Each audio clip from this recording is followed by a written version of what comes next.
Okay, I have melted my oils. I've got everything measured out, my water, my lye, super fattened oil, and I've got some clay mixed in with some lavender essential oil. Today I am making some rooster soap. We have a restaurant downtown, I say downtown, it's just a little small town, called the Hungry Rooster, and she asked if I could make some rooster soap. So I went online and I did some searching, and I found these really cute molds, but they're hard plastic, which doesn't work too well for cold processed soap. So I'd made my sample out of some extra soap I had left over that wouldn't fit in my mold, and it came out alright, hot process. So I'm gonna make some today. This is a 2-pound batch, so what I have left over, I'm using a new mold I've got to see how they work. So first, put my goggles on. I've got my gloves on already. Everything's been wiped down. I like this little mask I got at the hospital because of the flu scare. And I picked this up thinking, oh, my little nieces would like to play with this. And then I used it because I couldn't find my normal mask. And I like this. It fits perfect. I love it. So that's what I use now. Okay. Let's push the oil back. Cover my nose. Alright. Here we go. Always, always, always. Can you guys see me? Always, always, always pour the lye into the water. Never ever do it the other way. Okay?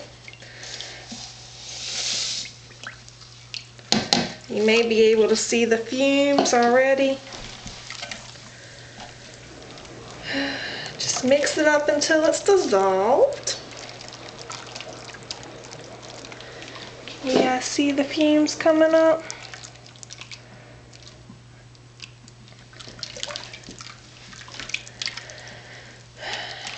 Now while this dissolves, I said I had my essential oil mixed in with some clay. That helps anchor the scent into the soap, because I use essential oils and they fade over time, so the clay helps keep them there a little longer. It also provides a really nice feel to the soap. A lot of shaving soaps and stuff and things like that have clay in it because it provides a slick, I guess is what it's called. It helps move the razor over the skin easier.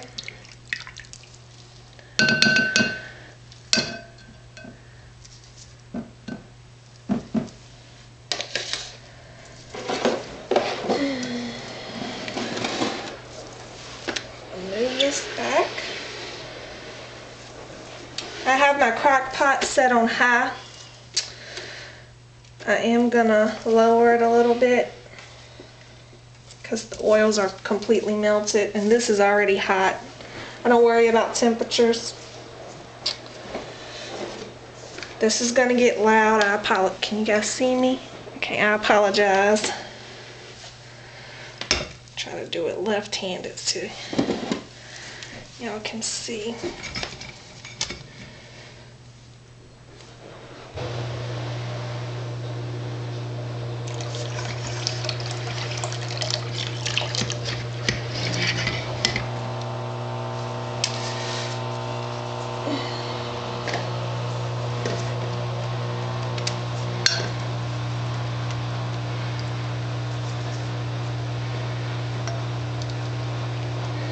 I'm just scraping all the lye out, because everything has got to be exact. And then I put this in my sink. Alright, you can already see it's turning a little bit. Can you?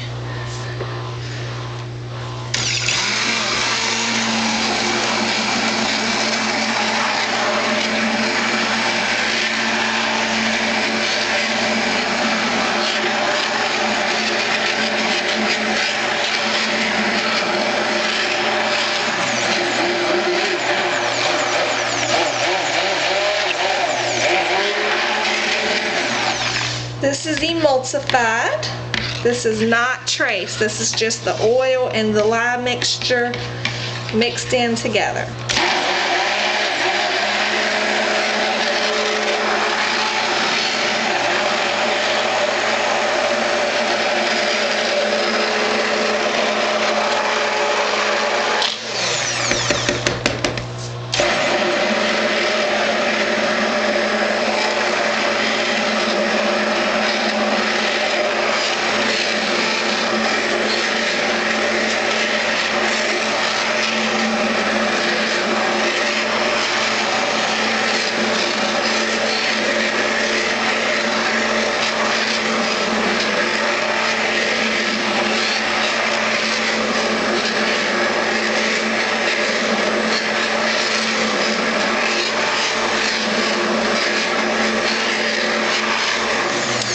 Quick safety thing, do not do this if you have not researched. This is not something, soap making is not for people who like to eyeball things, who don't like to follow the directions, or who are just impatient, because this does take patience. Wear gloves.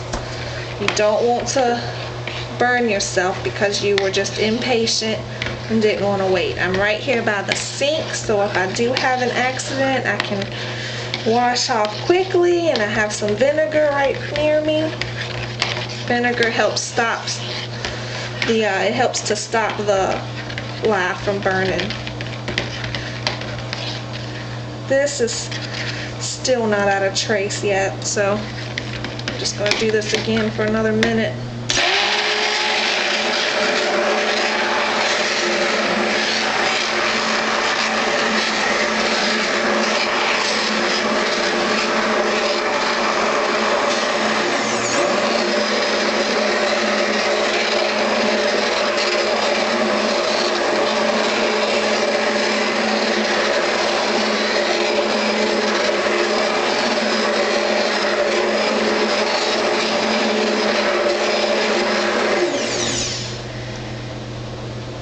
Okay, I am at a light trace.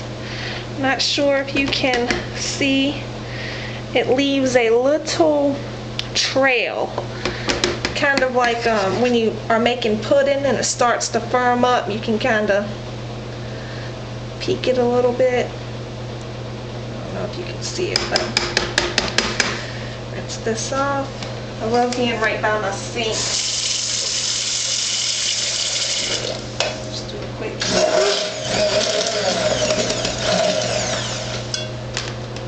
That just helps to clean the stick blender in the inside. I'm going to take my mask off because it's getting hot. And my goggles. Alright, now I'm going to add, why did I do that? Too late now. I meant to add the super fat before I rinsed off my stick blender, but that's okay.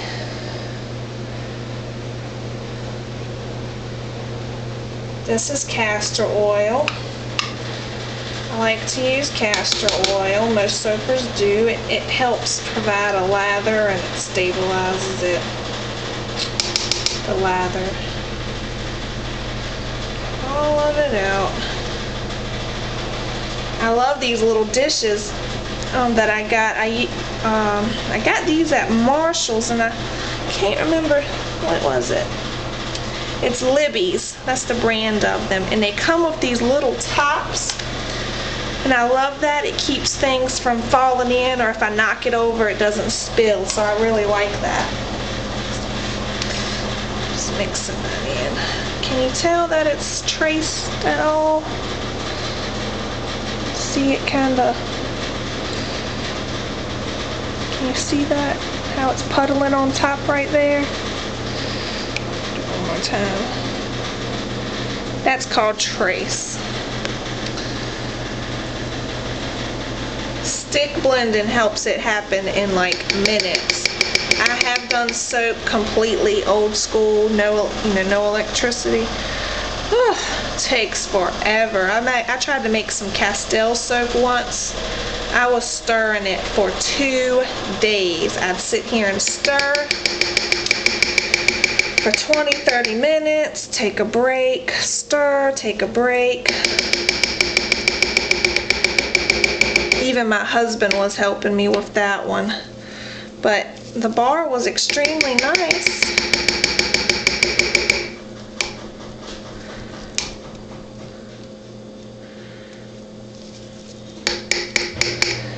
Well, I believe it's all stirred in. Just show you one more time. Can you see that? Yeah, you can see that. That's trace. See how it's puddled up right there? That's because it's reached trace. That's called saponification. So, or evidence that it's happening anyways. So I'm going to put the top on. Where is my top? Well, I'll put my top on. I'm going to let this cook. And once it has gone through the phases, I will add my clay with my essential oil. I use this neat little tool to mix it up in. I got this with a Christmas gift for hot chocolate. It's a frother, but it works great for this, and so I was very grateful. Go get my top.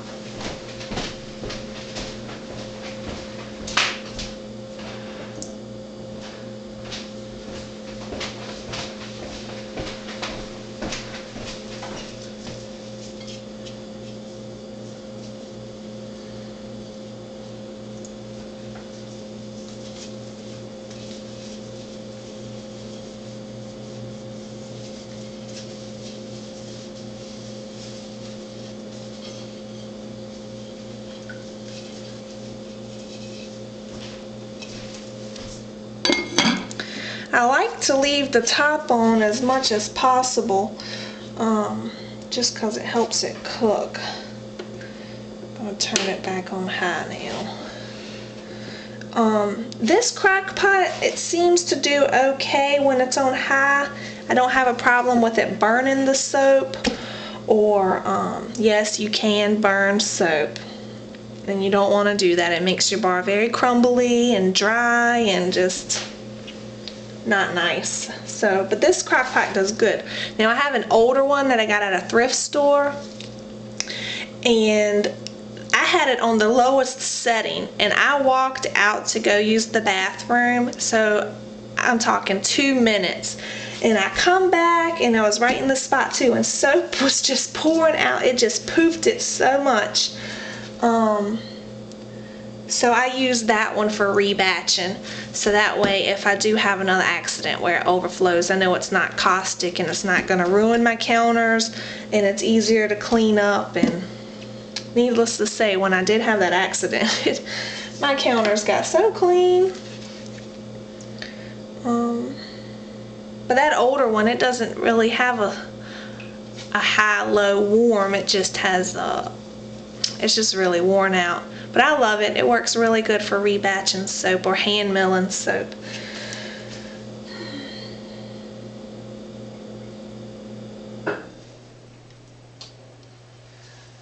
Let me show you my molds.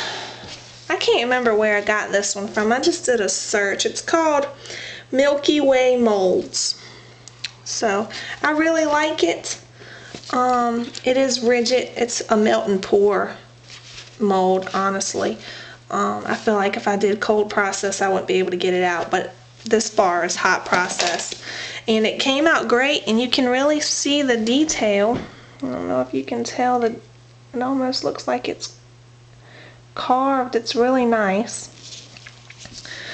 And so they like it. This is my newest mold that I ordered from Brambleberry, I think. I got this from Brambleberry, and I haven't tried it, but it fits perfect for the little cardboards that I use for packaging. Better than the loaf molds. This fits perfect. So I wanted to fill these up, and then what's left over is going to go into the blue molds. Very exciting. The clay I'm using is bentonite clay. Got that from Mountain Rose Herbs. I'm not trying to promote any particular company, but this was a good price, and they got it here to me very quickly, and I like it. So, and I really want to try making a facial mask with this. I haven't done that yet. This bar is 5 ounces. When it dries, it's going to lose a little water.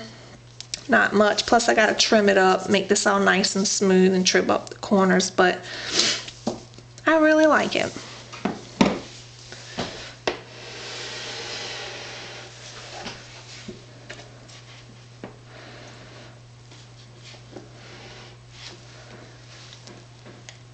I'm going to turn this off and come back once you actually see it starting to turn into soap.